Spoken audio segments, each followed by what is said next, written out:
नमस्कार दोस्तों, मैं रोहन शर्मा स्वागत करता हूं आप सभी का आपके अपने चैनल ज्योतिषन वास्तु में।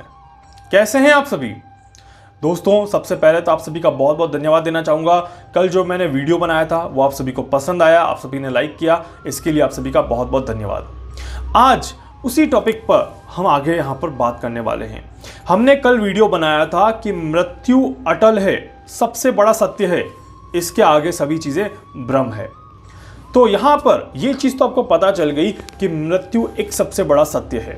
अब सवाल यह है कि आखिर मृत्यु के बाद क्या होता है। जी हाँ, जब निकल जाते हैं शरीर से आपके प्राण तो उसके बाद होता क्या है आखिर, उसके बारे में हम आज इस वीडियो में बात करने वाले हैं।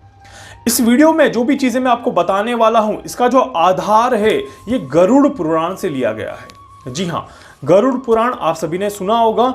इस पुराण का नाम आप सभी ने जानते होंगे। ये शास्त्रों में लिखा हुआ है कि मृत्यु के बाद क्या होता है। तो गरुड़ पुराण के आधार पर हम आज आपको बताएंगे कि आखिर मृत्यु के बाद किस तरह से चीज़ें होती हैं।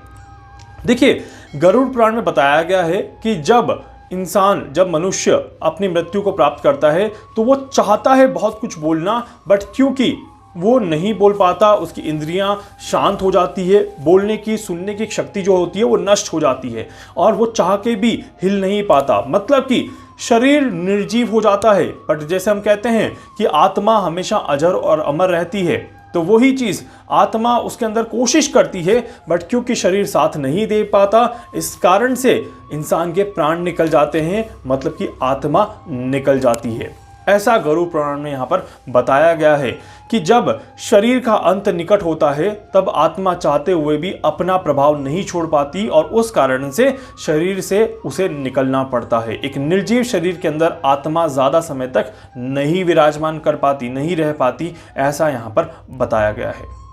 अब देखिए, गरुड़ पुराण में ये बताया गया है दोस्तों कि जब आपकी जो जीवात्मा है, मतलब कि जो आपकी आत्मा है, वो बहुत ज़्यादा गर्म होती है। जी हाँ, एक मतलब कि जैसे रेत आपने कभी हाथ में ली हो, गर्म रेत को कभी आपने हाथ में लिया हो तो वो उतनी ज़्यादा गर्म होती है। और एक आत्मा बिना शरीर के बहुत ज़्यादा समय तक नहीं रह पाती, मतलब कि काफ़ी ज़्यादा तड़पती है अगर एक जीवात्मा, एक आत्मा जो है वो अगर बिना शरीर के रहती है तो कहीं ना कहीं उसे तलाश होती है। एक आत्मा जो होती है वो हमेशा एक दूसरे शरीर की तलाश करती है। यहाँ पर यमलोक, यमदूत, यम के बारे में आपने सुना ही होगा। जी हाँ, ऐसा बोला जाता है कि शरीर से आत्मा निकलने के बाद उसे यमलोक भेजा जाता है। गरुड़ पुराण के अनुसार भगवान विष्णु बताते हैं दोस्तों कि यमलोक में आत्मा को भेजा जाता है और यमलोक की दूरी पृथ्वी से 99,000 योजन बताई गई है। जी हाँ, एक योजन यानी कि 4 कोस होता है, तो इसीलिए इस तरह से यहाँ पर इसको हम कैलकुलेट करते हैं। ऐसा गरुड़ पुराण में यहाँ पर बताया गया है। यहाँ पर एक चीज़ और बताई गई है दोस्तों कि पिंडदान का बहुत ही ज़्यादा महत्व होता है। जी हाँ, पिंडदान का बहुत ही ज़्यादा महत्व होता है। अगर एक शरीर का पिंडदान, एक आत्मा का पिंडदान न किया जाए तो उसकी आत्मा को मोक्ष नहीं मिलता, या आत्मा को दूसरा शरीर नहीं मिल पाता, या आत्मा को शांति नहीं मिल पाती। इसीलिए पिंडदान करना बहुत ज़्यादा ज़रूरी होता है। यहाँ पर ऐसा बताते हैं कि जब हमारी मृत्यु हो जाती है तो मृत्यु होने के 47 डेज, मृत्यु होने के 47 डेज तक आत्मा का शरीर कहीं ना कहीं, आत्मा जो है वो कहीं ना कहीं भटकती रहती है। आत्मा को एक यमलोक तक पहुंचने में 47 डेज लगते हैं और इस तरह के रास्ते पर चलने में कहीं ना कहीं उसे काफ़ी ज़्यादा पड़ाव को पार करना पड़ता है। यहाँ पर एक चीज़ यहाँ पर ये भी बताई गई है दोस्तों कि 13वें दिन, आप सभी ने महत्व सुना होगा 13 दिन का।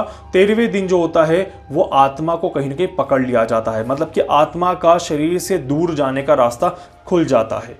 इसीलिए हम मृत्यु के बाद 13 दिनों को बहुत ज़्यादा इंपॉर्टेंस देते हैं। और 13वां दिन जो होता है वहाँ पर आत्मा कहीं ना कहीं अब दूसरे शरीर को ढूंढने का लक्ष्य निर्धारित कर देती है और अब कहाँ पर किस तरह से कितना समय लगेगा वो देखा जाता है। और 13वें दिन से लेके 47 दिन तक के बीच का जो समय रहता है, इस समय में एक आत्मा अपने दूसरे शरीर को सर्च करने की प्रक्रिया करती है। ऐसा गरुड़ पुराण में यहाँ पर बताया गया है। गरुड़ पुराण में कहा गया है दोस्तों कि हर एक व्यक्ति के सुख और दुख, पाप और पुण्य का हिसाब होता है यहाँ पर। जी हाँ, और एक आत्मा जो होती है, एक शरीर जो होता है, वो काफ़ी ज़्यादा भूख और प्यास से तड़पता रहता है। मतलब कि एक आत्मा के लिए भूख और प्यास उसका शरीर ही होता है। पिंडदान में काफ़ी ज़्यादा महत्व दिखाया गया है, काफ़ी ज़्यादा महत्व बताया गया है।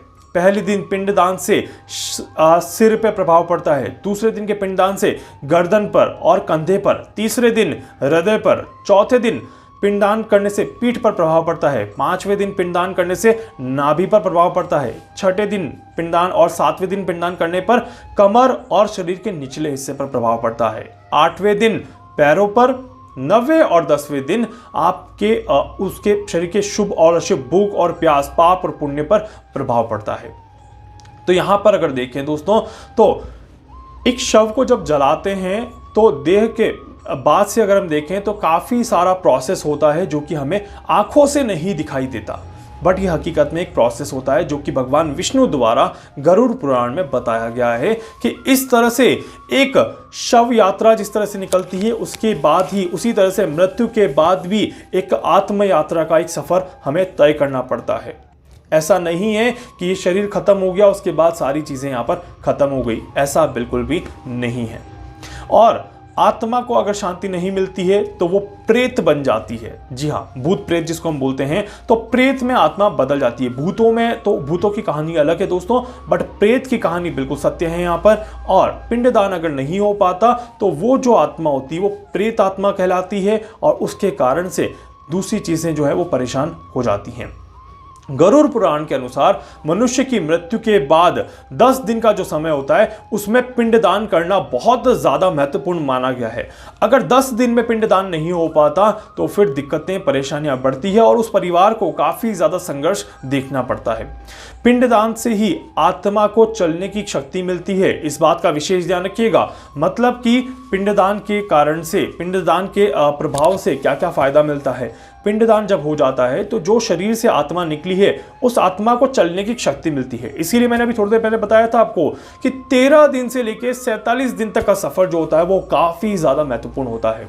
इसीलिए 10 दिन में जब पिंडदान हो जाता है तो वहां पर 13 दिन बाद कहीं ना कहीं वो सफर की शुरुआत हो जाती है और बहुत अच्छे लेवल पे एक आत्मा अपना सफर तय कर पाती है। यहाँ पर हम सभी को इस चीज़ का महत्व समझना चाहिए दोस्तों, और इस चीज़ को समझना चाहिए कि गरुड़ पुराण में कितनी बारीकी से और कितनी सही बात यहाँ पर बताई गई है। आत्मा का जो शरीर होता है वो किस तरह से प्रभाव दिखाता है वो मैंने आपको बताया, और साथ ही साथ एक आत्मा का प्रभाव किस तरह से होता है, मृत्यु के बाद भी किस तरह से एक आत्मा जीवित रहती है, इसके बारे में मैंने आपको बताया।